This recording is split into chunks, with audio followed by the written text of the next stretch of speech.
नमस्कार साथियों, स्वागत है आप सभी का आपके अपने इस यूट्यूब चैनल पर जिसका नाम है जीएस होस्टर, जो कि पार्ट है तक्षशिला आईएएस बलिया का, और मैं हूं अनुप उपाध्याय। साथियों, क्या पानी भी किसी देश का सबसे बड़ा हथियार बन सकता है? क्या भारत सचमुच पाकिस्तान का पानी रोक सकता है? और अगर ऐसा हुआ तो क्या दक्षिण एशिया में अगला संघर्ष पानी पर होगा? साथियों, भारत और पाकिस्तान के बीच अब विवाद सिर्फ सीमा या आतंकवाद तक सीमित नहीं है। अब लड़ाई नदियों और पानी तक पहुंच चुकी है।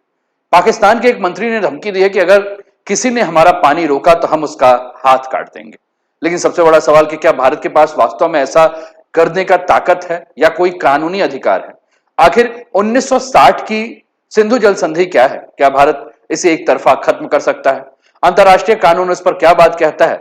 अगर यह संधि टूटती है तो सबसे बड़ा नुकसान भारत को होगा या पाकिस्तान को? आज के इस वीडियो में हम इसका 360 डिग्री एनालिसिस करेंगे, जिसमें हम इतिहास, कानून, भू राजनीति और भारत के सभी विकल्पों पर सरल भाषा में समझेंगे। तो वीडियो को अंत तक जरूर देखिए, क्योंकि अंत में हम यह भी जानेंगे क्या पानी भविष्य में दक्षिण एशिया का सबसे बड़ा रणनीतिक हथियार बन सकता है। साथियों, चैनल पर पहली बार है तो चैनल को सब्सक्राइब करके बेल आइकन दबा दीजिए कि यहां आने वाले हर वीडियो का नोटिफिकेशन आप सभी को टाइम पर मिल सके। तो चलिए शुरुआत करते हैं आज के इस सेशन का, और आज का टॉपिक आपके स्क्रीन पर है। पाकिस्तान की खुली धमकी, भारत ने पानी रोका तो हाथ काट देंगे, पाकिस्तान के मंत्री ने यह बयान दिया है। दो समाचार पत्रों ने इसे कवर किया, Hindustan Times, Times of India. Hindustan Times लिखता है, will cut off those hand, Pakistan minister threat to India over Indus water treaty. The Indus Water Treaty permit Pakistan to utilize 80% of Indus water basin for its agricultural need. India kept it abeyance after the Pahalgam terror attack. Times of India लिखता है, will cut off those hand, Pakistan minister stark warning to India over Indus Water Treaty. तो चलिए इसी पर हम अपनी चर्चा को शुरुआत करते हैं, लेकिन इसका बैकग्राउंड भी हमें समझने की आवश्यकता है कि आज यह इंडस वाटर ट्रीटी जो है वो चर्चा में जब आया तो उसके पीछे कारण क्या है।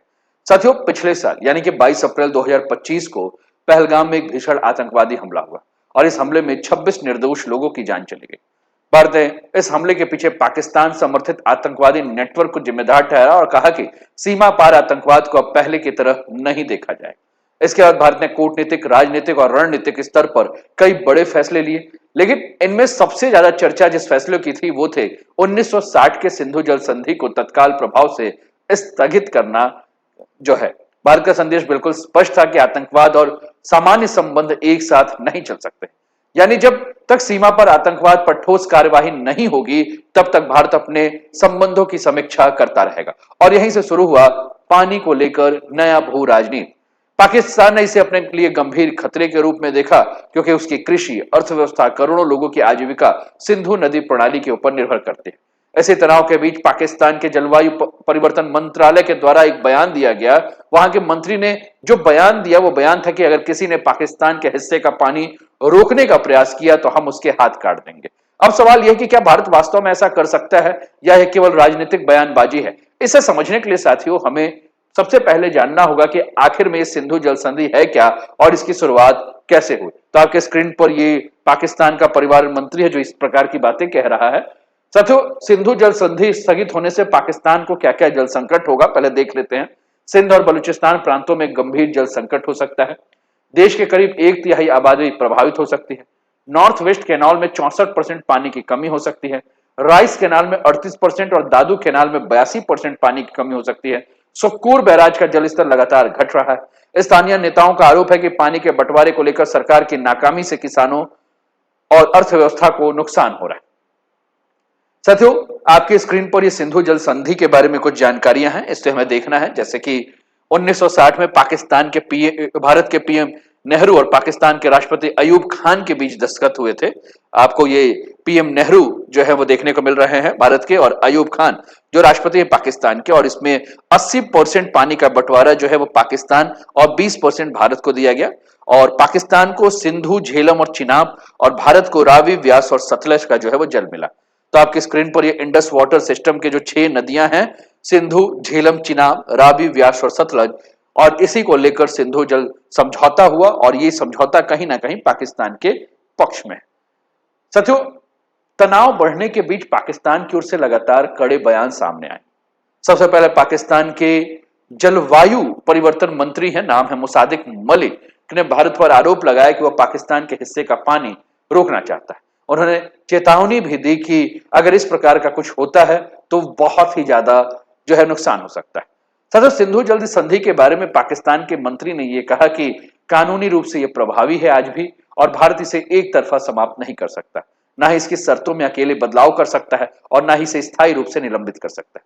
यानी पाकिस्तान का दावा है कि यह केवल दो देशों के बीच समझौता नहीं बल्कि अंतर्राष्ट्रीय कानून के तहत संरक्षित एक बाध्यकारी समझौता है। इस मुद्दे को वैश्विक स्तर पर उठाने के लिए पाकिस्तान ने इस्लामाबाद में एक अंतर्राष्ट्रीय सेमिनार आयोजित करने की घोषणा की, ताकि वह अपने कानूनी और कूटनीतिक पक्ष को जो है वो दुनिया के सामने रख सके। लेकिन अब सबसे महत्वपूर्ण सवाल यह है कि क्या पाकिस्तान का दावा पूरी तरह से सही है?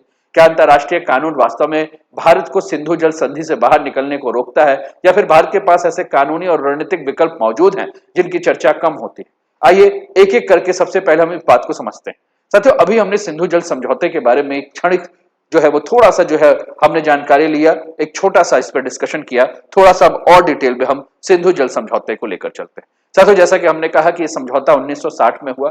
भारत और पाकिस्तान के बीच पानी के बंटवारे को लेकर लगातार विवाद हो रहे थे, और ऐसे में दोनों देशों के बीच समझौता कराने की पहल जो है वो वर्ल्ड बैंक ने की थी।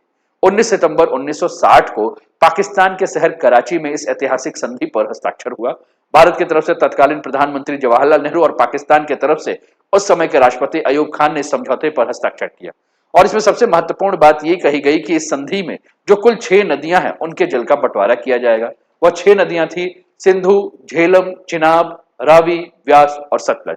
लेकिन इन 6 नदियों को बराबर नहीं बांटा गया। पहला समूह जिसमें पश्चिम की नदियों को रखा गया, जिसमें सिंधु, झेलम और चिनाब के बारे में हम बात करें। ये आपको सिंधु दिख रहा है, ये झेलम दिख रहा है और ये चिनाब नदी दिख रहा है। इनके बारे में बात की गई और 3 नदियों का अधिकांश जल उपयोग पाकिस्तान को दिया गया। हालांकि नदियां भारत से होकर गुजरती है, इसलिए भारत के अधिकार पूरी तरह से इस पर समाप्त नहीं हुए। भारत को इन नदियों के ऊपर घरेलू उपयोग के लिए, सीमित सिंचाई के लिए या रन ऑफ द रिवर जल विद्युत परियोजनाओं के लिए, नौवहन के लिए और कुछ अन्य गैर उपभोग उपयोग की जो है अनुमति दी गई। लेकिन भारत इन नदियों का पानी मनमाने ढंग से मोड़ नहीं सकता और ना ही बड़े पैमाने पर उसका भंडारण कर सकता है। इसके लिए संधि में स्पष्ट तकनीकी सीमाएं जो हैं वो निर्धारित की गई। दूसरा समूह जिसमें कि पूर्व की नदियों को रखा गया था, जिसमें सतलज, व्यास और रावी के बारे में जो है वो बात की गई थी। इन 3 नदियों का लगभग पूरा अधिकार जो है भारत को दिया गया था, अर्थात भारत इनके पानी का उपयोग सिंचाई, पेयजल, उद्योग, जल विद्युत और अन्य विकास कार्यों के लिए स्वतंत्र रूप से कर सकता है। और यही संधि की सबसे बड़ी विशेषता है। दुनिया के अधिकांश अंतर्राष्ट्रीय नदी समझौते में पानी को प्रतिशत या मात्रा के आधार पर बांटा जाता है, लेकिन सिंधु जल संधि में पानी नहीं बल्कि पूरी की पूरी नदियां जो है बांट दी गई हैं। और इसी वजह से आज भी दुनिया के सबसे अनोखे और सबसे टिकाऊ अंतर्राष्ट्रीय जल समझौते में से एक इसे माना जाता है। लेकिन अब सबसे बड़ा सवाल यह उठता है कि अगर ये संधि इतनी मजबूत है तो क्या भारत वास्तव में इसे एक तरफा स्थगित या समाप्त कर सकता है? और इसी को हम समझेंगे। साथियों, क्या भारत सचमुच पाकिस्तान का पानी रोक सकता है? तो इसका संतुलित उत्तर और सीधा उत्तर यही है कि तुरंत ऐसा नहीं कर सकता है, क्योंकि पश्चिम नदियों का अधिकांश पानी लगातार बहता रहता है और वर्तमान समय में भारत के पास इतनी भंडारण क्षमता नहीं है कि वह उनके पूरे प्रवाह को लंबे समय तक रोक सके। और यही कारण है कि विशेषज्ञों का मानना है कि पानी रोकना और पानी का अधिकतम उपयोग करना दोनों अलग अलग बात है। लेकिन इसका मतलब यह नहीं है कि भारत के पास कोई विकल्प नहीं है। भारत अपने वैध अधिकारों के तहत जो है वो कई कदम जो है वो उठा सकता है। पश्चिम नदियों पर संधि के अनुरूप नए run of river hydro power project विकसित कर सकता है, जहां संधि अनुमति देता है कि वहां जलाशय और सीमित स्टोरेज इंफ्रास्ट्रक्चर का निर्माण किया जा सकता है। अपने हिस्से की सिंचाई परियोजनाओं का विस्तार कर सकता है भारत। सबसे महत्वपूर्ण है कि अपने हिस्से के पानी का पूरा और प्रभावी उपयोग करना, जो अभी भी पूरी क्षमता से नहीं हो पा रहा है, भारत के लिए कहीं ना कहीं सकारात्मक जो है इसका पहल हो सकता है। यानी भविष्य की रणनीति पानी रोकने से ज्यादा पानी के बेहतर प्रबंधन और उपयोग की हो सकती है। अगर आने वाले वर्षों में भारत आवश्यक बांध, जलाशय या जल विद्युत परियोजनाओं को विकसित कर लेता है तो पश्चिम नदियों के जल प्रबंधन पर उसकी क्षमता पहले की तुलना में कहीं अधिक मजबूत हो सकती है। हालांकि एक बात बहुत स्पष्ट रूप से हमें समझना होगा, और यह कहना कि भारत आज ही पाकिस्तान का पूरा पानी बंद कर सकता है तथ्यात्मक रूप से जो है वो सही नहीं होगा। लेकिन ये कहना गलत होगा कि भारत के पास कोई भी रणनीतिक विकल्प नहीं है। और यही वजह है कि मुद्दा केवल इंजीनियरिंग का नहीं बल्कि कानून, कूटनीति और भू राजनीति तीनों का मिश्रण है। अब अगला सवाल यह उठता है कि क्या अंतर्राष्ट्रीय कानून भारत को ऐसा करने की अनुमति देता है, या पाकिस्तान का दावा सही है कि भारत इस संधि को एक तरफा समाप्त नहीं कर सकता है? साथियों, सबसे विवादित और सबसे महत्वपूर्ण सवाल यही है कि क्या भारत सिंधु जल संधि को एक तरफा समाप्त कर सकता है, और यही से सबसे ज्यादा भ्रम और गलत जानकारी फैलती है। साथियों, सबसे पहले आपको इस तथ्य को समझना होगा कि सिंधु जल संधि में ऐसा कोई स्पष्ट एग्जिट क्लॉज नहीं है जिसमें लिखा गया है कि कोई भी देश अपनी इच्छा से संधि छोड़ सकता है। यानी सामान्य परिस्थितियों में भारत या पाकिस्तान कोई भी पक्ष मन माने तरह से संधि को समाप्त नहीं कर सकता है। लेकिन यहीं से अगर हम बात करें साथियों, तो यहीं से कानूनी बहस शुरू हो जाती। भारत का तर्क है कि पिछले कई दशकों में परिस्थितियां पूरी तरह से बदल चुकी है। भारत लगातार यह कहता आया है कि सीमा पार आतंकवाद और राष्ट्रीय सुरक्षा के सामने आने वाली चुनौतियां उस समय की परिस्थितियों से बिल्कुल अलग है।